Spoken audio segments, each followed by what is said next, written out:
Audio Jungle.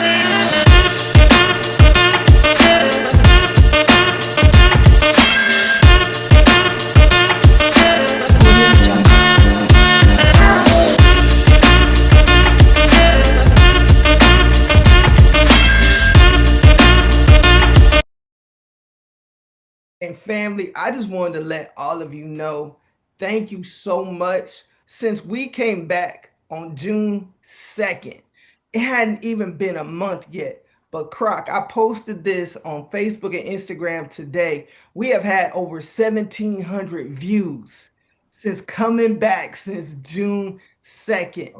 Okay. 807 on Instagram, 900 on our Facebook page. So We coming. We coming we for the coming crown. back. We coming We back coming for the bigger podcast crown. and better. So, family, this is part two of an episode that we started last week. We're talking special topics, education in America. And of course, we have our two panelists back again for this part. So, we have our good friends, Tinika and Matt, joining the podcast today. What's going on, family?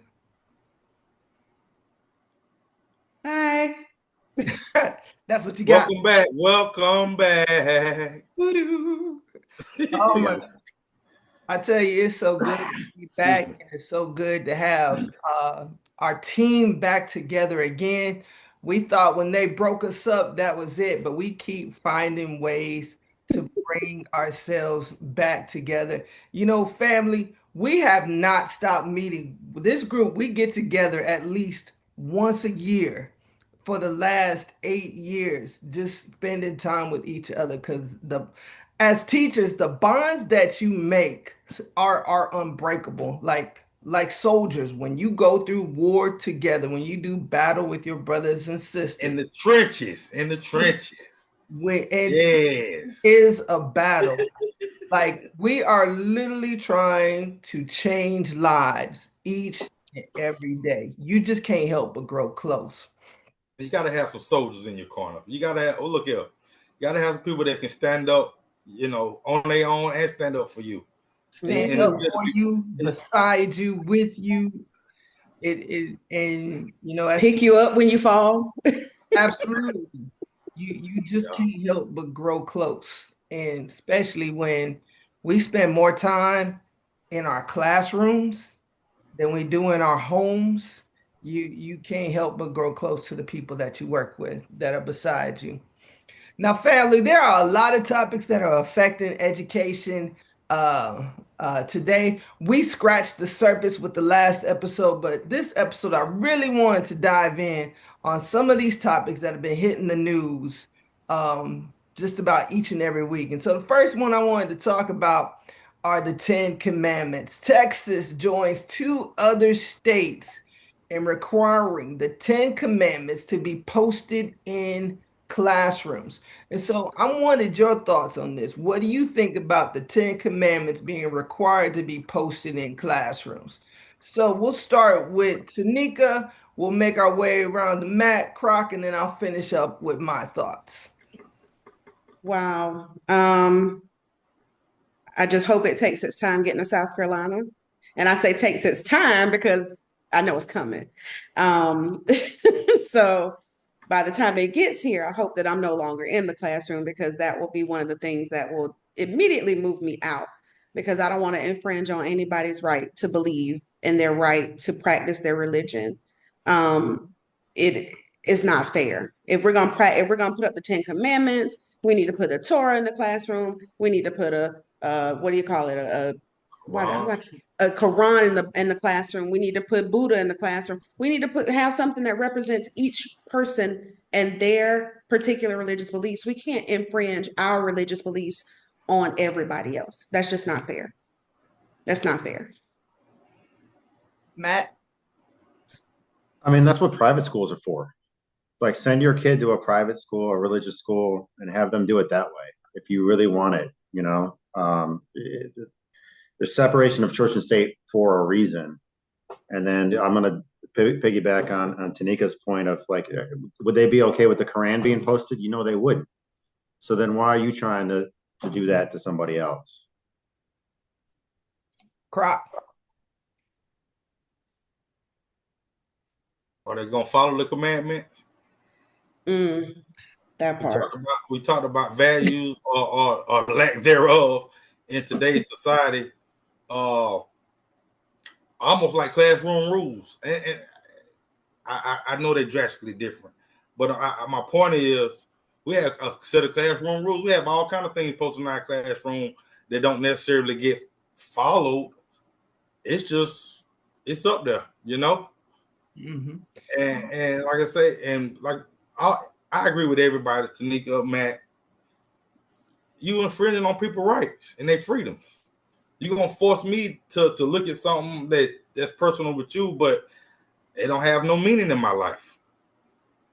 So what are we doing with it? Is it just posted? Are we going over them? Are we teaching the commandments? Or, what's the depth of having them in the classroom?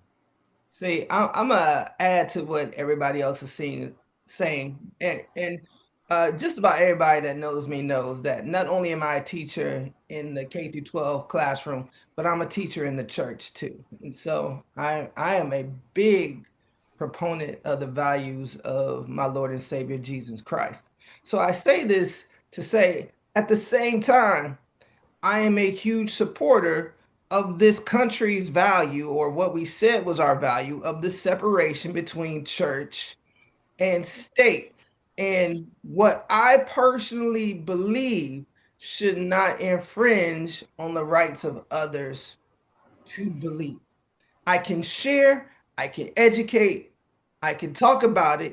If students are questioning and ask me questions, I can talk about it. But at the same time, I believe we had the separation of church and state in there for a reason. We don't have a national religion. Faith is a personal choice, and the school should not be the one that's infringing on that personal choice. And at the same time, God wants us to freely choose Him. He doesn't want it to be forced. He wants an authentic relationship with each and every one of us. And I feel like we're too busy trying to force this thing. Now, on the other side, I also really don't care because you could put it in the classroom, but there's a bunch of stuff I have posted on the walls of my classroom that students never look at or read anyway. That's So the it'll point just I'm be making. up there. Well, see, one of the things that I try to do is I try to anything that I put on my wall, I discuss because I want it to have some type of significance. So if I'm forced to put this on my wall, then I have to discuss it.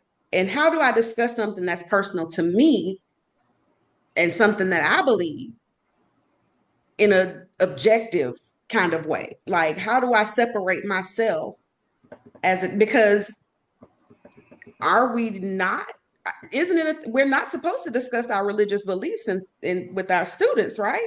State So law. how do I objectively go over the 10 commandments that's posted on my wall and not, cause a problem? Like, how do I do this? How do I make this work? But one of the topics we're going to talk about in a moment is book banning.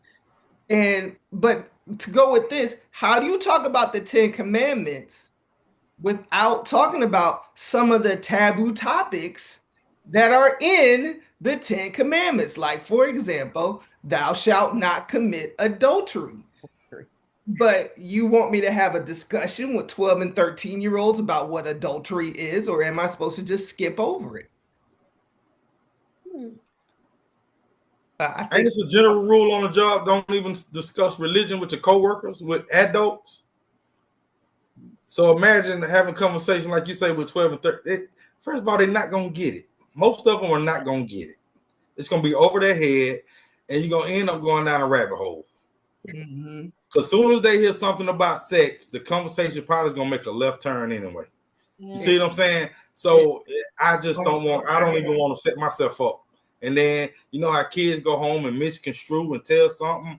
Oh, he said, "No, I know I did. No, you. That's not what I said." So Mm-mm. I don't know, man. There's so much that can go wrong with that. Mr. Crocker was talking about sex in the classroom today. And and the thing is, we are all state certified teachers in a certain subject area. Mm-hmm. Only one of us here is potentially certified to discuss health-related issues in the classroom, and it ain't me. Not me. It Not ain't it. Nika. It ain't Oh, that would be Matthew. That would be He's Matthew. social studies and special ed. What you talking about? Yeah. Oh, y'all talking about the science teacher? So, how would you deal with this as a science topic? Not my monkey, not my zoo, brother.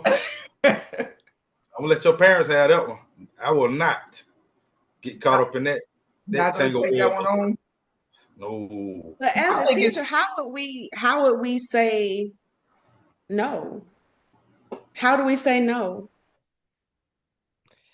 I would see. literally tell my kids go home and talk to your parents about it. Like I would literally tell them that. I think that's a conversation for you and your parents to have. That's not my place to have that conversation with you. Because, like I say, as soon as something or stated in the correct manner, and then boom, nah. That for me, you need to go talk to your parents or somebody who your guardian, whoever. Not me. No. See, I think for me, I would go over if I'm required to do it. Everybody knows Doc's the rule follower. If I'm required to do it, I will go over the 10 commandments, but it will be very generic. It'll be very quick. Oh, Say this is oh what, yeah, absolutely. If we're and then required I'm to, gonna do yeah. what Croc just said. If you got any questions, eh, first I'm gonna throw admin under the bus. Talk to your principal and talk to your parents. And that's what they're there for, ain't it? Don't talk to me. My job is done. Let's go ahead and get into this book that we're talking about. But if you got questions, I can't answer them for you. Now, I think if it's a after school and you really want to have a mentoring conversation, you come to me, maybe that's a different story. But my biggest fear is trying to have that conversation in the classroom. And if anybody done with young people, it goes left quick. And Mm-hmm. Off the rails. trying to bring that Fast. back, it's hard to do. Yeah. You have to like throw bubbles in the air or something just to get Right? them to stop talking about Yeah. it. You have to have some sort of weird transition to try and Very get them. weird. And Uh, it spreads so fast too. You know what I'm ooh wee. As soon as they walk out your door, your whole conversation that you Everybody know. had. everybody. Everybody know. It's funny. They can literally just be walking out your classroom and somebody comes up to you and says, "Hey, I heard you said this." Like, how did you even hear this? Fast. All right. So, Just like that, texting, Texting each other. texting quickly. ooh, I know what our next topic is supposed to be, but let's stop right here for a second. Cell What's that? phones in the classroom. So we know in the state of South Carolina, they put a ban on cell phones in the classroom. How was that worked out for you and your school? And what are your thoughts about this cell phone ban? Let's start with Croc. Let's start with you. Yeah, I know you got some opinions about cell phones, and then we'll go to Matt and we'll finish Uh, Tanika there. I haven't had a problem out of them. I had maybe I can count the instances on one hand issues I had this year, and it was mostly because I forgot to turn the alarm off in my book bag or it fell out my pocket. But I really had a problem with it like that. And I agree. I don't think they need them because your parents know you at between the time of 7:30 and 3:15. So I don't understand why you would need one in school. That's Matt, just my opinion. Well, I mean, we've been teaching a long time, so I think we all are pretty good at handling discipline. And I pretty much had the same thing with what that Croc just described as occasional issues here and there. My issue with the ban was you did it in the middle of the school year. So now you're changing the rules, and I have to use capital that I've built up with the kids on getting them to put their phone away. I mean, they weren't supposed to have it out anyways, and it wasn't that big of an issue most of the time. But I just switched it because it was now banned. They put their phone in their book bag and they put their book bag underneath the Promethean board and they had their computer and stuff they needed for class. And Yeah. there it was. And, occasionally it would go off. And as long as it was an innocent mistake, it's all right, turn it off and we're good. Yeah. If it happens again, then we'll have to have another conversation. And that pretty much worked for me. Now, some of the younger teachers, they're going to struggle with that. Mm-hmm. Mm-hmm. Because Well, they the can't pay way, our fares. right. Yeah. Well, the way our school is set up is kind of cool. I don't know. Y'all gonna have to come and visit me one day. But we have a community. And all four core classes are in that one community. So the kids really don't have to travel far to get from core class to core class. So we make them put their backpacks outside in the community. Backpacks can't come into the classroom at all. Hmm. Unfortunately, we can't do that for purses. So Yeah. the issue happens with the young ladies who I got to go to the bathroom all of a sudden when something happens. They got to go to the bathroom and it's an instant, in the bathroom texting. Never in the classroom. I haven't had any problems in the classroom, thank goodness, this year. Even after the change the game in the middle of, the year. But because we had that set up initially at the beginning of the year where backpacks were left in the community, it really, really, really helped with that transition. It was kind of seamless for us. That's a really cool idea. I can say for me, um, my school, we already had our procedures in place before the state instituted the ban. We knew it was coming, and so we already had our procedures. So it felt like there's nothing new when it actually took into effect. But I feel like it's more of a classroom management issue anyway, because I've never really had a big issue with cell phones. Like every now and again, you'll see a kid pull one out or play a game on it. But I think if you have a teacher that's engaging the class and they are monitoring what their students are doing, students know teachers that aren't looking, that sit at their desk and are not really paying attention. It's sad to say, but there are teachers still out there like that. But I'm not a desk teacher. I teach standing up. I teach moving about. I teach walking around. Like I'm sitting at different tables with the kids. Like I'm very engaged in my classroom. So I've never really had an issue with it. I do think though, and Matt, you're like the only one of us that is teaching in the high school setting. I do think it was a bigger issue for high school teachers than maybe middle school teachers or elementary school teachers because we tend to be more high procedure anyway versus high schools. So, any other thoughts on cell phones before we move on to the next one? All right. So, in the country, in various states are doing it different ways, but a big topic is the banning of certain books in the classroom. Now, I know that there are some books that have some very risque ideas, but is the banning of books in the classroom a good idea or a bad idea? This time, let's start with Matt.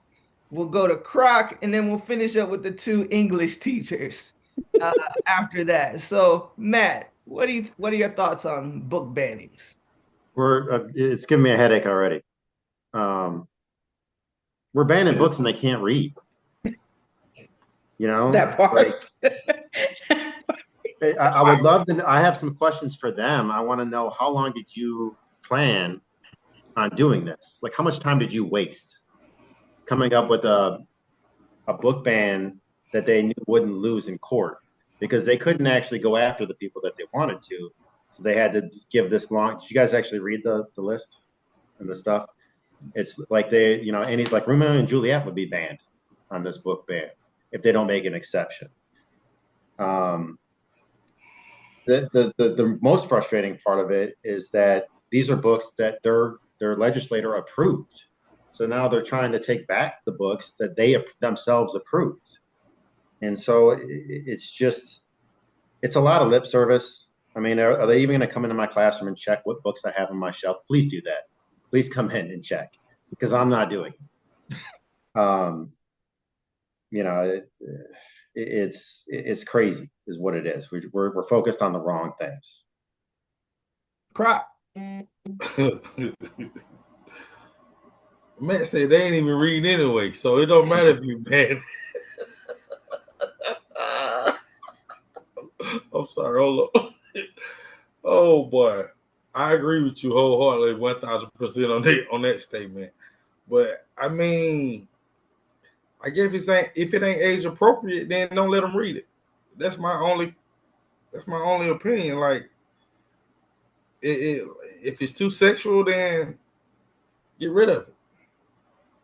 I don't know who the people making decisions. You know what I'm saying? But I think there is a line that maybe it's some stuff they don't need to be. They don't need to be reading 50 Shades in high school. You know what I'm saying? So I think it's a line. And that's just my opinion. I think some stuff they don't need to be read, and that's pretty much all. That's my thoughts. All right, English teacher. Yeah, they do get worse from the internet. Is bad. So my problem is they want us, the teachers, to go through our library, our personal library, first and foremost, and remove books, snatch books that we've had for years. Okay, cool. When? What time? On what day? On your planet. On what planet? what planet? And then in between after the team meets, in between the team meets. After that, I'm going to send you an additional list of books. I'm going to continue throughout the year to send you books that I want you to pull. Oh, and by the way, the county spent thousands of dollars on books that we want you to put on your shelves, but make sure you put those books on your shelves, and none of those books that we, the county, the district, purchased are on that list. Like, that part. What? What? So this is what I'm gonna do. We're just not gonna have any books in the English classroom. It's just gonna be empty. We just won't have books. We won't have. I will put out some ABC books. I'm not. No, not doing it. It's too much. It's way too. And with zero time being built into your day, into your year, nothing. I'm not really busy over the summer. I would gladly come in over the summer paid. Pay me. How's that happening to students? It's not. They're taking books like the Bluest Eye, Toni Morrison. What? What can you not learn from that book? I have a secret to share with the world. Uh-oh. I, as an English teacher, have not read every book in my classroom library. Nah, me either. I have over 600 books, my own personal library, 600 books that I have collected over my teaching career. And in fact, some of my books are still Tinika's. Anyway, but as an English teacher, it's almost unsaid that you need to have a classroom library of books that children might be interested in to read. So I go to different, book shows, I go to thrift stores, I go through other teachers' collections who are leaving and they're donating their books, and I just collect stuff just to have a library because you don't know what book is going to be the book that interests a child to read. And so I do want to have that wide variety. So no, I haven't read every book that I have in my library. So having said that, I agree with everybody else is saying. It's too time consuming for me to go back and look at the list, or if a book is not on the list, to be familiar with enough with the language, the topics, the characters, the situations that are going to come up in the book. At the same time, though, I agree with Croc. There are certain things that, children should not be reading, but I think at this point it becomes a parent issue. Just like we ask parents to be familiar with what your children are seeing on social media. Yeah, Mhm. online, yeah. You need to be. Everything's at the touch of a finger anyway. So, with like Matt, you was right. It's on the internet. They if they ain't gonna read about it, they gonna look it up. They gonna Google it anyway. So And they gonna have access to it anyway. So at And on some point, TikTok and throw it in the Instagram, house. there are access to a lot more visual things that you're not going to read about in the books that I have in my classroom. And you don't even have to search for this kind of stuff. Nope. It just pops up. And just like AI is familiar with your search history and what your interest is, AI will see if your child is searching for certain things or Googling certain things on the phone. AI will make sure in the algorithm that stuff is easy for them to Mhm. find. But Mhm. if I can have a book in my classroom that leads a child, one, to be interested in reading, to ask questions about what they're reading, that's a win. And I think we start taking away critical thinking when we start taking away books. Mhm. And I don't know about your district right now, Doc, but our district, we have our pacing guide, and our curriculum. We are no longer given the leeway to read an actual novel during the school year. We can read excerpts from novels, we can read passages out of novels, but in our time frame for our pacing, there's no time Read. allotted for an actual novel study. What We grade you had teach to, in? seventh, So y'all don't have a curriculum that a novel coincides with? no, So a couple of no. things. One, you do have a novel, and they want you to read the novel, and yes, you can create skills-based lessons based on what's happening with the novel. But at the same time, because of the time frame, because you have to do a new unit every 9 weeks, Yeah. if you spend the entire 9 weeks on that novel, then you won't have time for testing. You're not going to have time for grammar studies. You're not going to have time to take students to the library to do independent reading. So a lot of the other stuff that makes English class an English class. Okay, we got a timeout. Yes, sir. Y'all teach grammar? Yes, Yes. It's not in our curriculum. we teach it indirectly. It's not, well, I teach it indirectly. It's definitely not in my curriculum. I Um, and one Jock, of I had to cut you off. Go ahead, Tanika. Go a ahead. Go ahead. couple of our standards, seventh grade standards, we do have some grammar standards that we're supposed to teach. Um, but we are strictly, Croc, are you Greenville County? Yeah, I'm in the charter. Yeah, I'm just in the charter school, but I'm So Greenville. Yeah. y'all are using that textbook too, right? What you mean? Let me not get you in In trouble. ELA? Yeah. No, they had an EL curriculum they was using. See, we have a textbook now as of last year. Y'all got HMH? Uh, yeah. HMH. Study Sync, right? Mm-mm. That's our textbook, Study Sync. No, we've got HMH. It's Well, it's um, but yeah. and we're supposed to follow this pacing that's based on the textbook. Yeah. And there are no novels within that textbook pacing. And So see, we can't even pull time like we did it because at the end of the year, we were just like, you know what? Our babies need to read a real book, even if it's a short book. We're gonna read.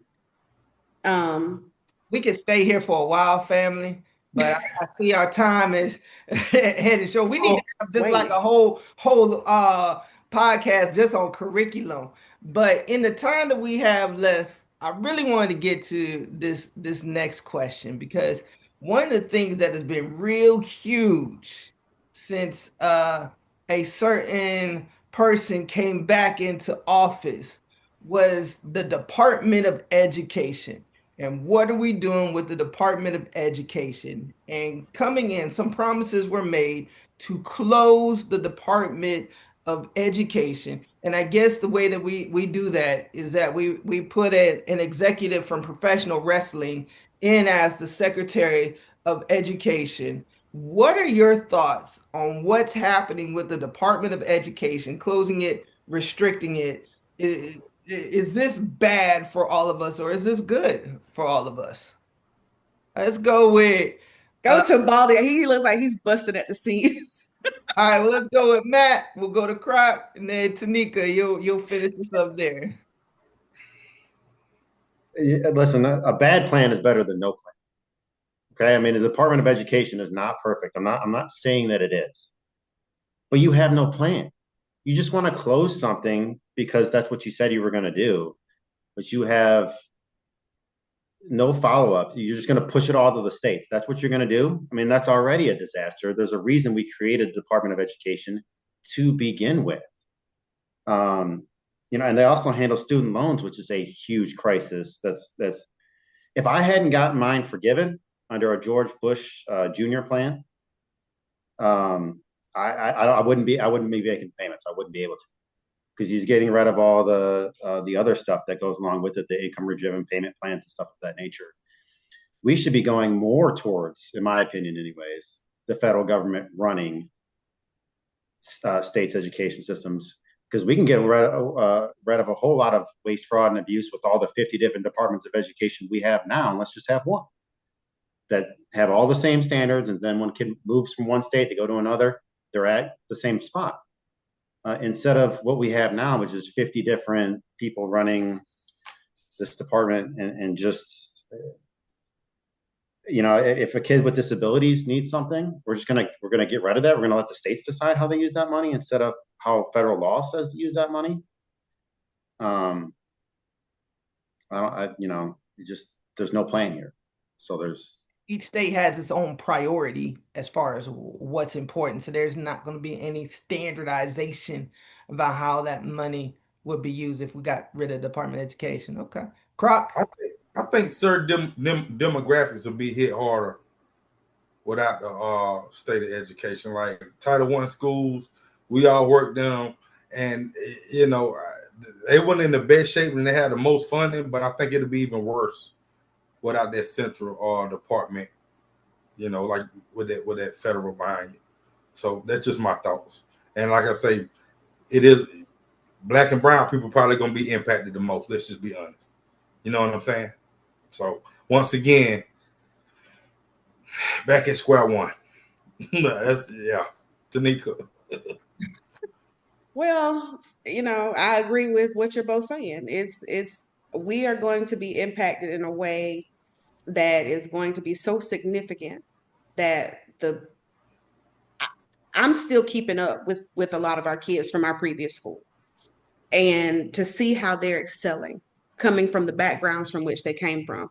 That school was a Title I school from Title I nature. It was just the Title I school. Yes. And you had more black and brown children there than any school I've ever taught at.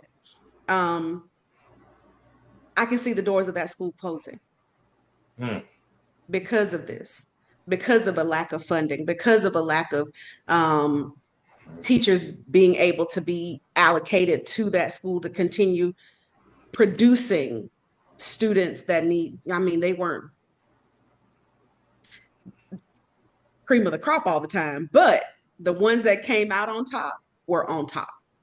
And those babies would have never gotten that chance at any other school. And when you have a leader who doesn't know the difference between AI and A1, we've got a problem. Whoa. We've got a Houston. Wow. That is the quote I'm going to use when I promote this podcast. You don't know the difference between AI and A1. I got to steal that one. I got to put that in my pocket. She did not know what that was either. She did not. Look, my biggest concern with certain states, if you get rid of the Department of Education, you send this money directly to the states.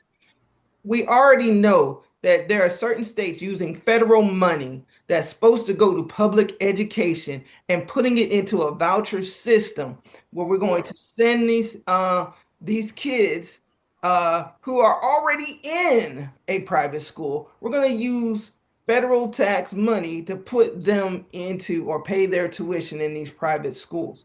So the students that are not in private schools that are dependent on public education, we're going to take even more money away from them. And our schools already have high needs anyway. And that biggest need is attracting, recruiting, and retaining highly qualified teachers for our children. So that's my biggest fear if we end up getting rid of the Department of Education. Well, family, I hate to leave it on that note, but only a couple of minutes left. We didn't hit our time frame for this particular episode. So I'm gonna give everybody 10 seconds. Any last thoughts? We'll go with Tinika, Matt, Croc, and I'll finish this up. Last thoughts, Tanika. Thank you guys for sharing this opportunity with us. I appreciate it, letting our voices be heard, letting people know, the truth about education. I appreciate you. Great. Matt. Well, ditto to what Steverson said. You guys are a big reason why I've stayed in education. It's like we talked about in the beginning. It's the guys you're with and the gals you're with, and the students you show up for work for that. So we focus on some of the negatives, but there's also good things if you're working with really good people. Great. Croc. Yeah, I agree with Matt too. Y'all definitely made some days easy. I guess I hate to say it, when everybody kind of going through the same BS on some level, even though your level might be different than mine, but it's all BS. It's kind Trauma of bonding. That's a great term. Trauma bonding. Hey, it's amazing when you find camaraderie. You know what I'm saying, in the trenches. But Well, like I say, y'all made me better and made me want to do better and made me want to make these kids better. I wish the they one could just thing want that comes across to everybody out there is the bond that we all share with each other. Yeah, we're talking about some real difficult topics, but this is the point to keep the conversation in the mainstream. Once our voices get silent, stuff doesn't get done. So hopefully, family, you'll be able to continue with us and keep this conversation going. All right, Croc, that's it for us. Family, we'll see you next time. peace.